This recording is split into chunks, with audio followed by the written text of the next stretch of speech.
Yo, what up YouTube? It's your boy Gurt, and in today's video I'll be showing you guys some in-game tips and tricks on how to instantly improve in Modern Warfare 3. We're gonna cover some unique ones that I don't usually see other YouTubers talking about much, so I guarantee you will learn something new, even if you're a sweat like moi. And as always, I hope y'all enjoy the video. The full class setup will be available at the end of the video, so feel free to skip around. And if you learn anything new, consider subscribing and let me know in the comments which tip helped you out the most. Also, I do stream weekly on Kick. I'm usually just playing ranked or pub stomping for fun with the homies, just trying to get some reactions out of fools. So join us next time and follow me on Kick so you can come see when I go live at kick.com/itsgurt.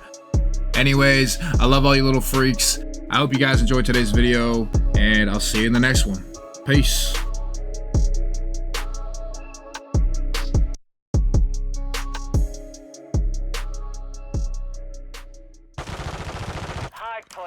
Alright guys, so the first step I have for you is run a meta class setup. Do not be running some craziness that you saw on TikTok.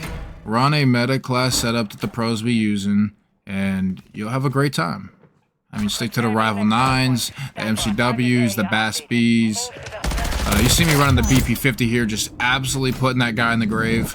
Usually a lot of the new guns are good too, off rip, so take advantage of those before they get nerfed. As you guys can see, I'm just sitting here ripping, just coming out of spawn. That's going to bring us to tip number 2, which is positioning and power positioning. If you don't know what power positions are, basically any spot that's going to be overlooking spawns, keeping the gunfights coming from one direction. So you don't want to be sitting here like I am on the point and have to turn around from some guy sinking up behind you. That could cost your team the game. And for positioning, don't put yourself in the obvious headies, the obvious corners. Run unique routes, find unique situations, so you can catch the enemies off guard. It makes it so much easier to get kills when they have no idea where you are. And I know it's hard to think about in-game, but you literally want to visualize what you look like from the enemy perspective and what would catch you off guard in situations and do that to them. So bringing us to tip number 3, you see me come up here and beam this guy and fire. That is strictly because of my centering. You see me as I'm climbing up, I got my crosshairs facing exactly where I want to look before I get there, because I know there is a second where climbing up my gun is going to be down. So might as well have my crosshairs ready to go as early as I can.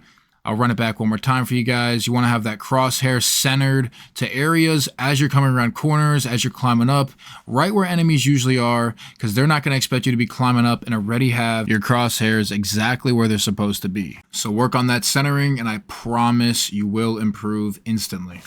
So moving along to tip number 4, that's going to be playing off angles. I'm sure you guys have heard that term before, but what is an off angle? The best way I can describe it is sitting in the least likely suspected spot in a very common area. So picture walking into a room and there's a desk and there's a window and there's a door. You're probably going to walk in, pre-aim the other door, pre-aim the desk, maybe pre-aim the window for someone jumping in, but you're not going to pre-aim the ground at your feet. Because why would you walk in and pre-aim the ground when there's 3 other options of where people could be? So putting numbers on these spots in this imaginary room, picture spot 1 is behind the desk, spot 2 is going to be the door, spot 3 is going to be the window, and spot 4 is going to be just laying down on the ground next to the wall, maybe next to a little plant or something. Spot number 4 is going to be the least likely place to be pre-aimed, making it an off angle. So jumping into tip number 5, guys, we have audio settings. Please, for the love of God, teammates, if you're watching this, change your audio settings. I'll put up a picture of mine right now. This will help drastically make the game so much easier. There's been too many times where a teammate's thrown the round or thrown the game because they didn't hear a guy behind them or hear a guy peek a door. Here's an example right here of me hearing somebody all the way on top third. I mean, there would have been no way I got that kill or even knew that guy was there if I didn't have my audio settings up to 1,000. So please take the time, adjust your audio settings. It'll be easier to hear covert sneakers, easier to hear people opening doors, peeking doors, climbing things, switching weapons, all those things. So please take the time, adjust your audio settings. It'll be worth it. Trust me. All right, so tip number 6 is another huge one I don't see too many people cover, and that's going to be trigger discipline. So this one I've had to learn the hard way. There's been so many times where an enemy will walk by me and I'll come up behind him for either an assassination or I'll just shoot him as soon as I see him, but then his enemy that's trailing him, holding hands with him, maybe 30 feet behind him, will shoot me right in the back. Always wait a couple of seconds after someone passes you or someone hops up over something and they run right by you and don't see you. Just keep your crosshairs on their back, but just wait a couple seconds and listen. If you hear someone else coming up behind, maybe they're also gonna hop up or also come around the corner, then you got two people walking right by you. They don't see you. You got yourself a nice, easy double kill. Trust me, I've done this plenty of times in Search and Destroy to win a bunch of clutch situations. Another little example of trigger discipline is right here. I see these two. I let them live because I say, okay, I'm going to go to the top, try to push for the power position. Instead of getting the double kill, I might get traded. It's better to get the position rather than to get a kill. I'm playing smarter, not harder. And even though I did die there, that is what you want to be doing. You should take it as information and use that to know, okay, those people are not going to be an immediate threat. Where is the immediate threat? And find the closest person to you and try to single them out and get a 1v1 gunfight. So tip number 7 might sound kind of obvious to some of you, but learn to read the minimap. For some of you that don't know, the minimap will show you if someone is below, above, or on the same ground level as you. Just pay attention to the little marker on the map. It will look a little bit different when someone is above you or below you, rather than at the same ground level as you. It'll just be a solid dot.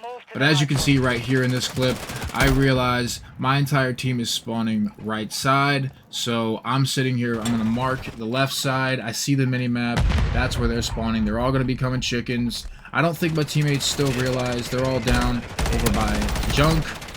So I know it's up to me to hold this left side chickens for now. I see the minimap, there's a guy pushing in the backside. I see the teammate get the trade, so I push back to the front. Little bonus tip, I know you guys just saw him shoot out my trophy. Use your equipment as bait. People love to shoot out the equipment, so throw it down in the corner and stuff, and people will most likely shoot it out, and you'll know where they're coming from before they even see you. So I noticed on the minimap here, my teammate just got killed. This guy's probably going to come in the back. He does. I get the easy kill. And that was all just paying attention to the minimap. I would have probably got killed looking the wrong way if I didn't notice that. So please, learn to consistently look at your minimap and actually read the minimap and what it's telling you. So tip number 8 and 9 kind of go into each other here. Tip number 8 is don't always reload immediately. And tip number 9 is pick up enemy weapons. So you see here, I get a kill. I pick up this guy's gun, immediately looking for the next target. I find somebody, win the game.